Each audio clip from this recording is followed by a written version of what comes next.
Hello and welcome to Media Effects X8 Edition. This episode is about Legend of Zelda Ocarina of Time, a game made and designed and created by Nintendo. I'm here to tell you things that you may have known and may have not have known about this game. It is a single-player action-adventure game. It is rated E10 and up for animated blood, fantasy violence, and suggestive themes. It was released on the N64 originally on November 23rd, 1998. It was released on the GameCube February 18th, 2003, on the Wii Virtual Console February 26th, 2007, and on the 3DS June 19th, 2011. This game is considered a classic. It's definitely one of my favorite franchises of Nintendo, period. It's won two years of Guinness World Records for highest rated game ever reviewed. It was the 20th best-selling game of 1998, and it has a comic series. And I'm going to tell you about the comic series right about now. Basically, things about the comics is that the really cool thing about the comic is that retells the story in a really cool, amazing way.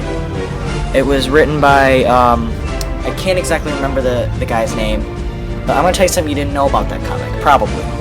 Well, about the game, but it shows in the comic. See that dragon that you just saw? Well, Link as a kid bought him at Castletown to release him, but eventually he'd grown quite attached to that dragon, which, you know, he had to kill in the Fire Temple. Yeah, same dragon that Ganon cursed. It was a very heartbreaking moment. But now I'm going to tell you about the timeline, and you could pause it right here to look at the timeline. This is the official timeline, and if you don't know what I mean by timeline, I mean all the games have a story, you know what I mean? And what happened, I mean, obviously when you think of a video game, they're going to start from the beginning. Like, when Mario came out, it just kept on going. It wasn't really a prequel or a sequel. I don't think so anyway. There could be. I may be wrong. But anyway, what Legend of Zelda did, when it was originally released on the NES, what happened is, I guess you could say it was in the wrong order, is how they released it. They released it in the wrong order. Like, it's really one of the last games of the whole series, really.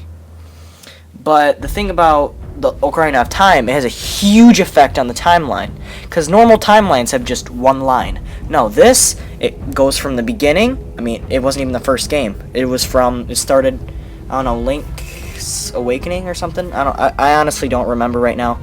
But anyway, it went from there, and it went all the way down Ocarina of Time, and there was 3 different endings that could have happened. What did happen is that Link destroyed Ganon, and it was a peaceful thing. Zelda turned him back into a kid to warn her younger self about Ganondorf. So that's exactly how the ending went. But there was 2 other alternative endings that could have happened. One, I believe that Link does successfully kill Ganon, but he was not warned. He was not able to warn, or Zelda did not want him to warn her. And then the other one was Ganon was successful of killing Link. And if you saw in the timeline, you would know you would see the whole story. It's very interesting, really. I'm going to go a little bit more into the game. An ocarina is I'm assuming it's Japanese. It is a musical instrument that is actually very, very, very important to the game. You use that instrument to play music, to go through time, or to teleport, to do many things. You can teleport, you can you're not summon, but you can, get your horse to come over here, stuff like that. And now I'm sure you've seen the pictures of Link younger and older, and it's because of the Master Sword. And yeah, there's a random fish for you. But the Master Sword is a sword that is in this pedestal that's a very legendary sword that nobody could ever pick up except for the hero of time, which is Link. And what Link does, as a kid, he eventually gets these stones, which you will see later in the video, that lets him get into the Temple of Time, that lets him get the Master Sword. And what happened was, when he pulled the Master Sword out, he fell into a deep sleep for 7 years, and now he's older, I don't know how old he was 20-something, but now he's much older, now he's old enough to completely just, kill Ganon once and for all. That's exactly what happened. But that sword, it's very, very important to the game, because you switch, pretty often. You switch to a kid to an adult, because when you put that sword back in, you become a kid. You pull it back out, you become an adult. It's very important to the game. There are 5 different temples, I believe, 6 different temples, 5 that are playable. The force, the water, the fire. I'm not saying them in order. The spirit and the shadow, I believe. And that's all the temples, and that's for the medallions that you need, or what Zelda needs to summon the sages. Sages are the important people of that temple, to kill Ganondorf. And Zelda's one of those sages. And I'm sure if you played the game, you've noticed in the middle of the game, there's this random guy named Sheik that comes in, which is actually Zelda disguised. I'm sure many of you have known that. If you've beaten the game, everybody knows it. I mean, come on, this game's pretty old. I'm sure everybody knows. It's been thrown around. But, so Zelda was really Sheik. But Sheik helped you through a lot.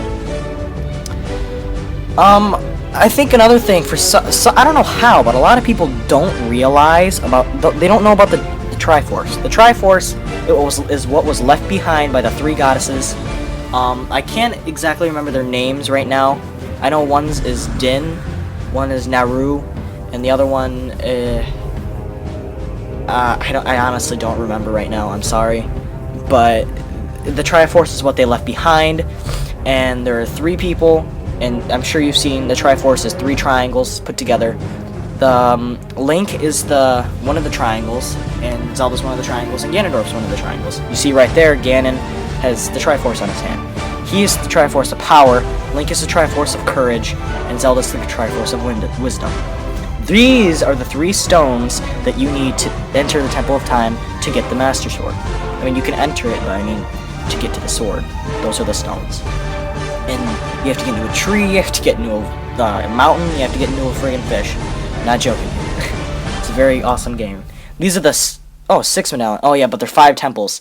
That very first medallion you get as soon as you collect those 3 stones. But those are the medallions that Zelda needed to summon the sages to kill Ganondorf. Those are the medallions. I could just keep going and going and going, but I think I have all the interesting stuff pretty much gone now. This is my very first episode of MediaFX X8 Edition. I got this idea off of Jakestar, one of my best friends, Jacob. You should check out his channel and see the original MediaFX. He has a couple of them already out. Thanks for watching. This is all the time I have for today. Hope you enjoyed. Like and subscribe. Bye.